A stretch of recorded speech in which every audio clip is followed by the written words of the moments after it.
comes Hurst. He's got some people are on the pitch. They think it's all over. It is now. It's 4.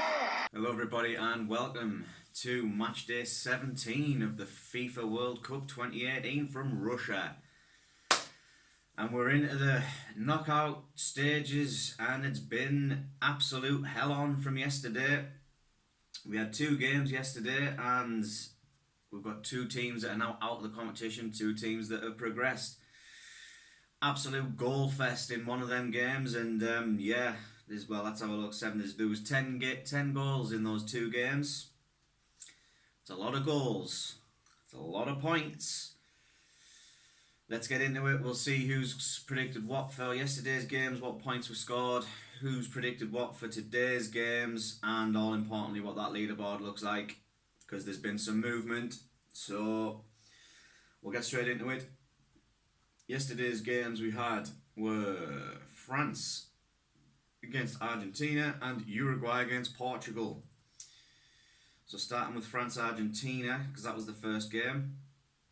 The full-time result for this game was 4-3 to France. What a game this was, by the way. I watched this and yeah, I did kind of mention it in yesterday's video that leading up until this game, they both haven't really set the tournament on fire. They've not really been, much to watch, but that this would probably be the catalyst and it'll be a hell of a game. I predicted 1-1. But I wasn't far wrong, was I? 4-3 was the full-time result. I got 0 points for 1-1.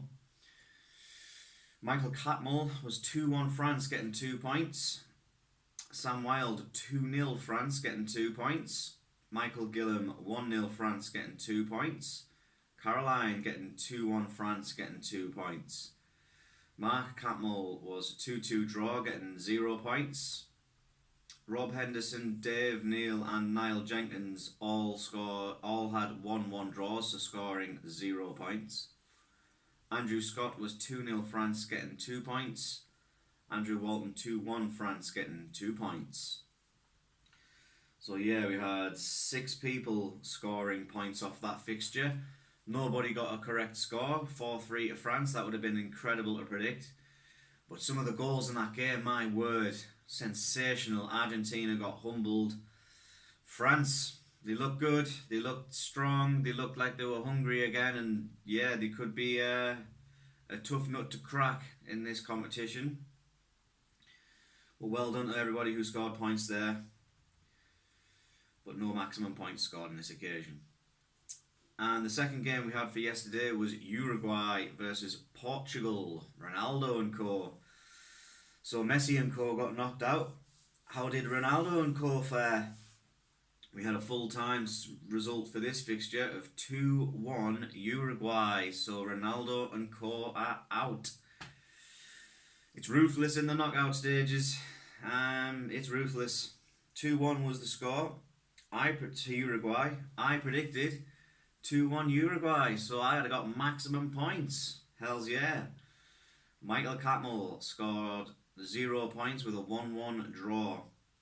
Mark Catmull went 2-1 Portugal, 0 points. Sam Wilde 3-2 Portugal, 0 points. Michael Gillam 2-1 Uruguay, maximum points, just what you needed. Caroline 3-1 Portugal, 0 points. Rob Henderson 2-1 Portugal, 0 points. Dave Neal 2-1 Uruguay, maximum points. Go on, Dave lad. Niall Jenkins 2-0 Portugal, 0 points. Andrew Scott 3-1 Portugal, 0 points.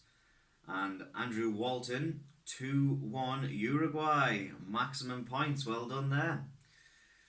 So we had 4 people, including me, that scored maximum points. Nobody else got any points.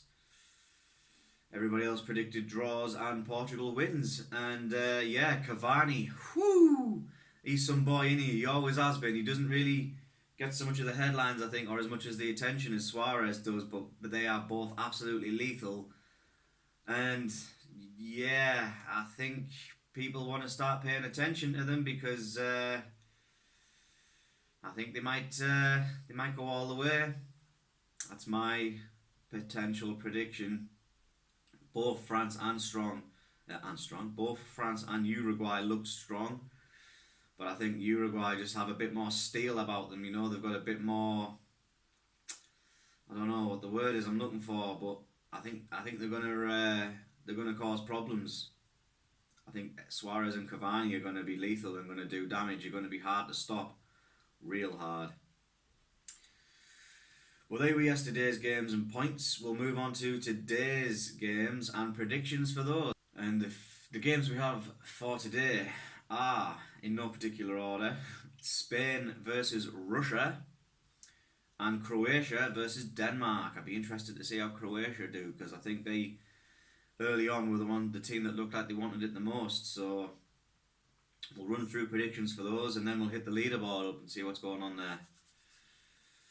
So, Spain versus Russia, I predicted 2-1 Spain. I think, thinking back now, it could be more, because I think Russia have run out of steam and I think they're going to get humbled.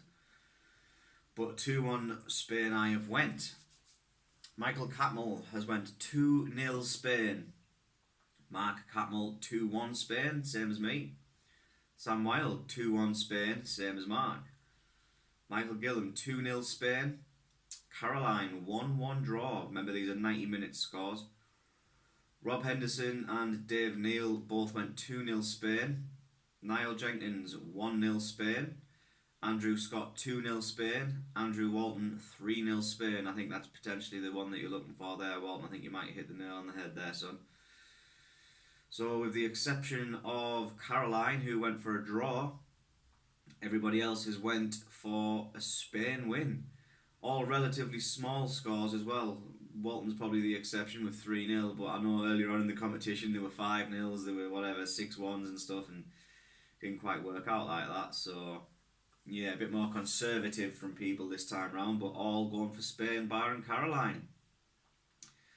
Could be crucial, and the points. And the last game we have today is Croatia against Denmark.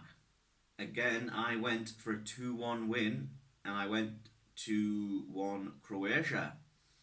I think they're going to win. I think, although Denmark have done well to get where they've got to, I think they're gonna ultimately come short. It may be an extra time job, which doesn't go well for my score, but I think Croatia are gonna have it too much for them. I think they're gonna get through. Michael Catmull thinks 3-0 Croatia. Mark Catmull 2-1 Croatia.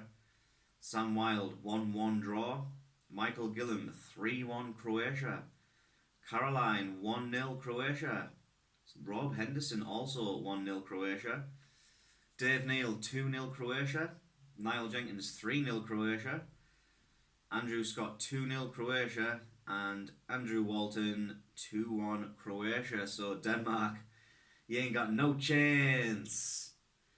No chance in hell. No one's went for Denmark. Only Sam Wilde has went for a draw, and everybody else has gone for Croatia. So yeah, it'll be interesting to see how it turns out. I think Croatia are going to do it, but yeah, anything can happen in the World Cup. We've seen that, and I hope we get some absolutely stunning goals, because yesterday was insane. Some of them goals were lethal. But there you have it. Those are the predictions for today's games. The one thing left to do now is check out the leaderboard, because we're getting to the end of this competition now, and points are going to be crucial.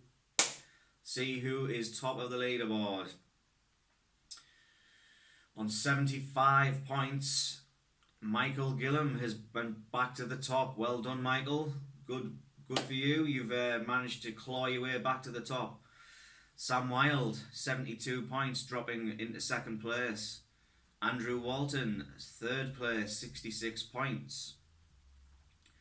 Caroline and Michael Catmull, 62 points each. Dave Neal and Niall Jenkins, 61 points each. Andrew Scott, 60 points. James Guy, 56 points. Apologies again, James, but unfortunately I don't have any predictions for you. Mark Catmull, 54 points, and Rob Henderson, 49 points. So yeah, Michael, you managed to get back to the top of the tree there. You were off for a day. Sam managed to claw his way up to the top, and unfortunately for Sam, excuse me, you managed to get 7 points from the games off yesterday, Gillum, and he only managed to get 2, so he has lost position. You managed to gain some extra points and went back to the top. It's been, people just nudging ahead of each other, and these predictions are crucial. One goal can change everything, and well, not many games left to go. Who's going to come out on top? Who's going to win the Predictor Challenge? It's getting tense. It's getting tense, people, but thanks for watching. We're done now. That's today's video wrapped up. Enjoy the football. Drop me a like on the content if you've enjoyed it. And never forget that football always wins. Who's going to win the Predictor tournament? It's not going to be football. Wait a minute, it must be. Because football always wins.